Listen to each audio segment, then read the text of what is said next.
ゴンギツネ、新見南吉。これは、私が小さい時に、村のモヘイというおじいさんから聞いたお話です。昔は、私たちの村の近くの中山というところに小さなお城があって、中山様というお殿様がおられたそうです。その中山から少し離れた山の中に、ゴンギツネという狐がいました。ゴンは一人ぼっちの子狐で、シダのいっぱい茂った森の中に穴を掘って住んでいました。そして夜でも昼でも、あたりの村へ出てきていたずらばかりしました。畑へ入って芋を掘り散らしたり、菜種柄の干してあるのへ火をつけたり、百姓家の裏手に吊るしてある唐辛子をむしり取って行ったり、いろんなことをしました。ある秋のことでした。2、3日雨が降り続いたその間、ゴンは外へも出られなくて穴の中にしゃがんでいました。雨が上がると、ゴンはほっとして穴から這い出ました。空はカラッと晴れていて、モズの声がキンキン響いていました。ゴンは村の小川の包みまで出てきました。あたりのすすきの穂には、まだ雨の雫が光っていました。川はいつもは水が少ないのですが、3日もの雨で水がどっと増していました。ただの時は水に浸かることのない川べりのすすきや萩の株が黄色く濁った水に横倒しになって揉まれています。ゴンは川下の方へとぬかるみ道を歩いて行きました。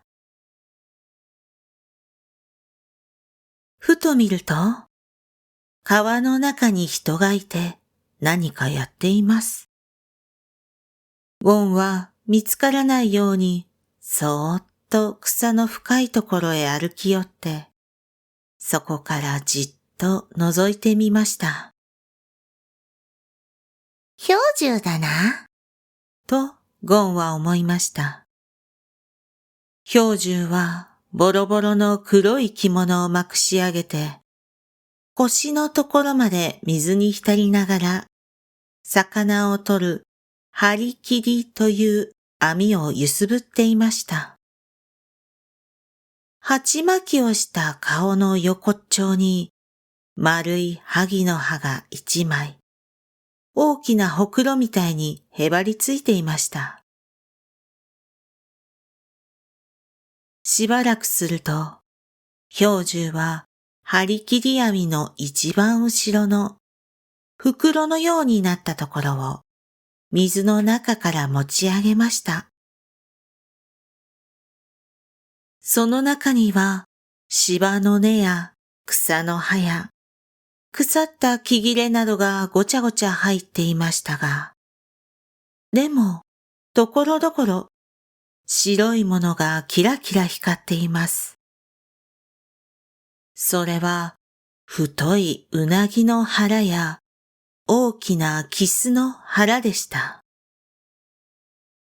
氷柱はビクの中へそのうなぎやキスをゴミと一緒にぶち込みました。そしてまた袋の口を縛って水の中へ入れました。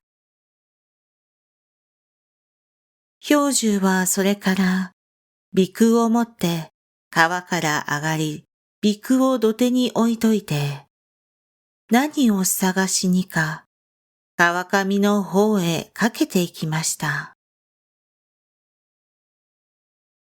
兵十がいなくなると、ゴンはぴょいっと草の中から飛び出して、鼻空のそばへ駆けつけました。ちょいといたずらがしたくなったのです。ゴンは鼻空の中の魚をつかみ出しては、張り切り網のかかっているところより下手の川の中をめがけて、ポンポン投げ込みました。どの魚もトボンと音を立てながら、濁った水の中へ潜り込みました。一番しまいに太いうなぎをつかみにかかりましたが、何しろぬるぬると滑り抜けるので、手ではつかめません。ゴンはじれったくなって、頭を鼻腔の中に突っ込んで、うなぎの頭を口にくわえました。うなぎは、キュッと言って、ゴンの首へ巻きつきました。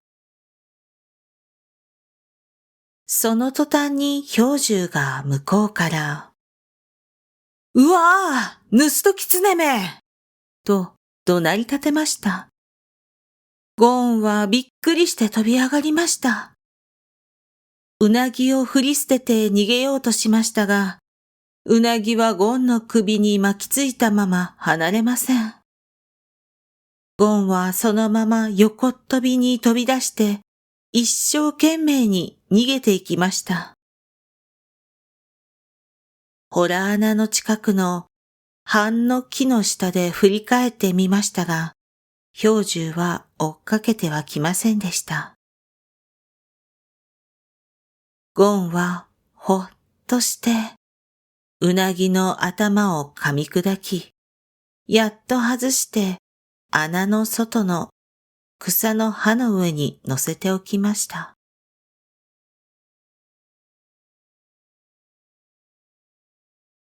10日ほど経って、ゴンが安家というお百姓の家の裏を通りかかりますと、そこへイチジクの木の陰で安家の家内がお歯黒をつけていました。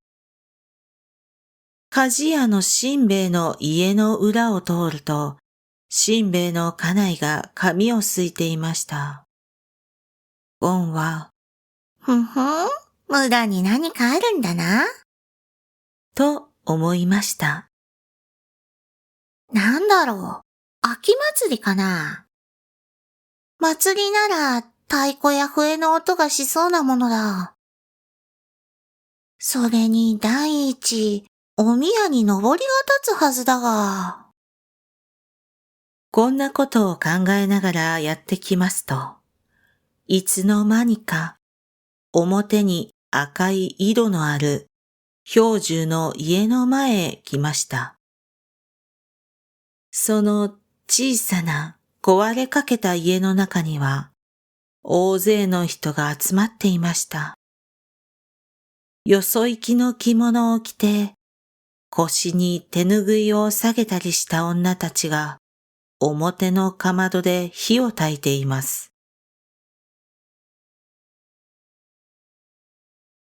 大きな鍋の中では何かぐずぐず煮えていました。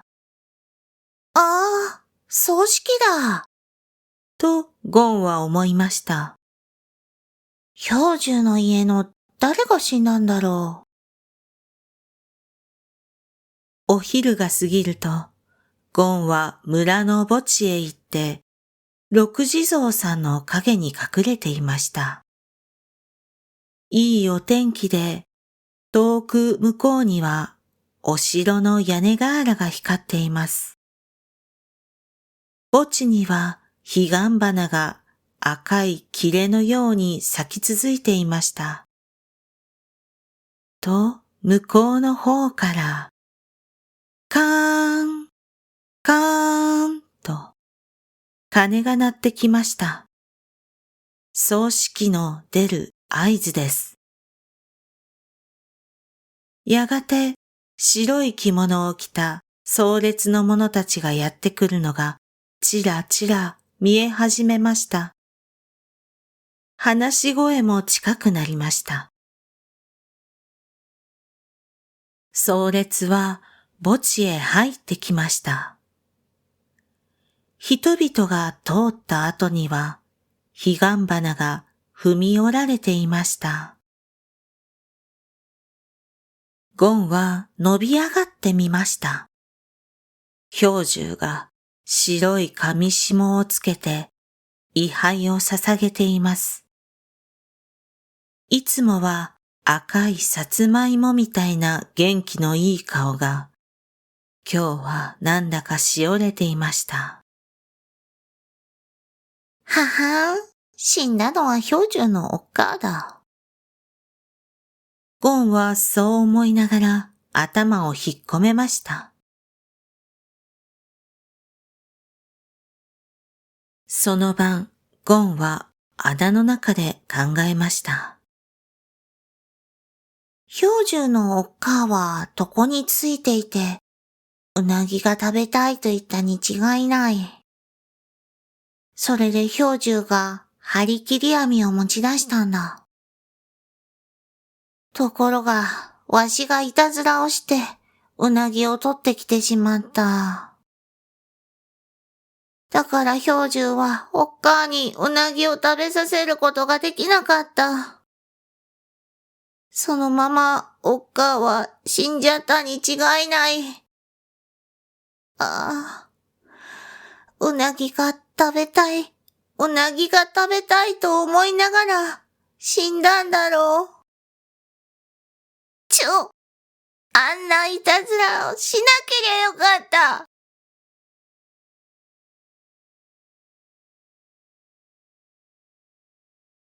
兵十が赤い井戸のところで麦を研いでいました。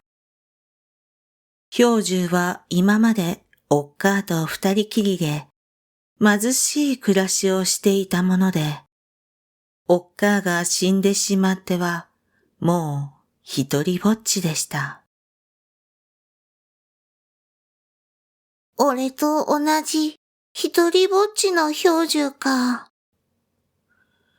こちらの物置の後ろから見ていたゴンはそう思いました。ゴンは物置のそばを離れて向こうへ行きかけますと、どこかでイワシを売る声がします。イワシの安売りだーい。生きのいいイワシだーい。ゴンはその威勢のいい声のする方へ走って行きました。と、安家のおかみさんが裏戸口から、イワシをくれと言いました。イワシ売りはイワシのかごを積んだ車を道端に置いて、ピカピカ光るイワシを両手で掴んで、安家の家の中へ持って入りました。ゴンはその隙間に、かごの中から5、6匹のイワシを掴み出して、元来た方へ駆け出しました。そして、兵十の家の裏口から家の中へイワシを投げ込んで、穴へ向かって駆け戻りました。途中の坂の上で振り返ってみますと、兵十がまだ井戸のところで麦を溶いているのが小さく見えました。ゴンはうなぎの償いにまず一ついいことをしたと思いました。次の日には、ゴンは山で栗をどっさり拾って、それを抱えて兵十の家へ行きました。裏口から覗いてみますと、兵十は昼飯を食べかけて茶碗を持ったままぼんやりと考え込んでいました。変なことには、氷柱のほっぺたにかすり傷がついています。どうしたんだろうとゴンが思っていますと、氷柱が独り言を言いました。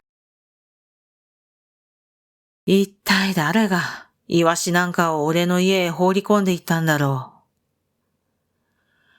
う。おかげで俺は盗人と思われて、イワシ屋のやつにひどい目に遭わされた。と、ブツブツ言っています。ゴンは、これはしまった、と思いました。かわいそうに氷柱は、イワシ屋にぶん殴られて、あんな傷までつけられたのか。ゴンはこう思いながら、そっと物置の方へ回って、その入り口に栗を置いて帰りました。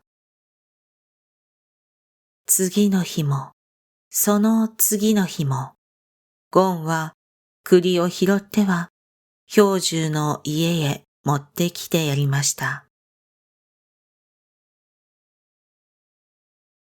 その次の日には、栗ばかりでなく、松茸も2、3本持って行きました。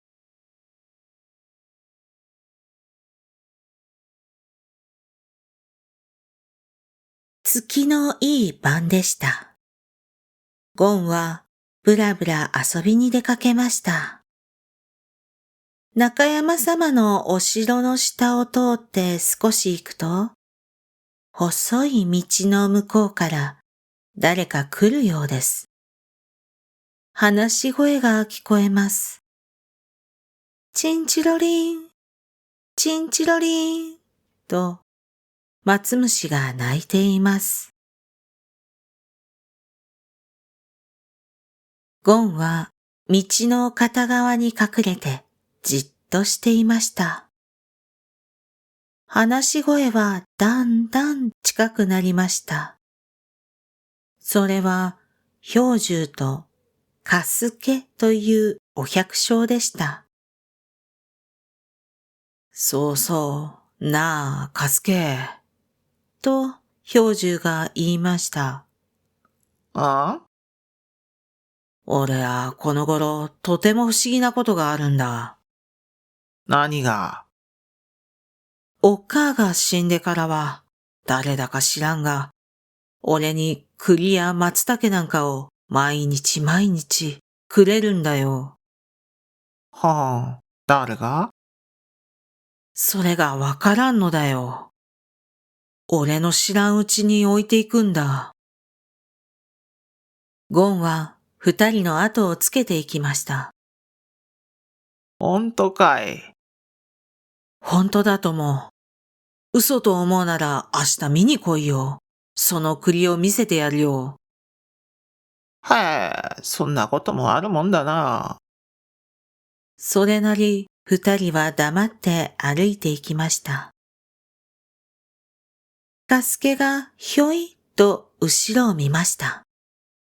ゴンはビクッとして小さくなって立ち止まりました。カスケはゴンには気がつかないで、そのままさっさと歩きました。吉兵衛というお百姓の家まで来ると、二人はそこへ入っていきました。ポン、ポン、ポン、ポンと木魚の音がしています。窓の障子に明かりがさしていて、大きな坊主頭が映っていました。ゴンは、お念仏があるんだな。と思いながら、井戸のそばにしゃがんでいました。しばらくすると、また三人ほど、人が連れ立って、吉兵衛の家へ入っていきました。お経を読む声が聞こえてきました。ゴンはお念仏が済むまで、井戸のそばにしゃがんでいました。兵十と嘉助は、また一緒に帰っていきます。ゴンは、二人の話を聞こうと思って、ついていきました。兵十の影帽子をふみふみ行きました。お城の前まで来たとき、嘉助が言い出しました。さっきの話は、きっとそりゃ、神様の仕業だぞ。え？と兵十はびっくりして、嘉助の顔を見ました。俺は、あれからずっと考えていたが、どうもそりゃ人間じゃない、神様だ。神様が、お前がたった一人になったのを、哀れに思わしゃって、いろんなものを恵んでくださるんだよ。そうかな。そうだと思う。だから毎日神様にお礼を言うがいいよ。うん。ゴンは、へえ、こいつはつまらないな、と思いました。俺が栗や松茸を持って行ってやるのに、その俺にはお礼を言わないで、神様にお礼を言うんじゃ、俺は引き合わないな。そのあくる日も、ゴンは栗を持って兵十の家へ出かけました。兵十は物置で縄を鳴っていました。それで、ゴンは家の裏口からこっそり中へ入りました。その時兵十はふと顔を上げました。と、狐が家の中へ入ったではありませんか。こないだうなぎを盗みやがった、あのゴンギツネめが。またいたずらをしに来たな。よーし。兵十は立ち上がって、納屋にかけてある火縄銃を取って、火薬を詰めました。そして、足音を忍ばせて近寄って、今戸口を出ようとするゴンを、ドーンと撃ちました。ゴンはバタリと倒れました。兵十は駆け寄ってきました。家の中を見ると、土間に栗が固めて置いてあるのが目につきました。おや？と、兵十はびっくりして、ゴンに目を落としました。ゴン、お前だったのか。いつも栗をくれたのは。ゴンはぐったりと目をつぶったまま、うなずきました。兵十は火縄銃をバタリと取り落としました。青い煙がまだ筒口から細く出ていました。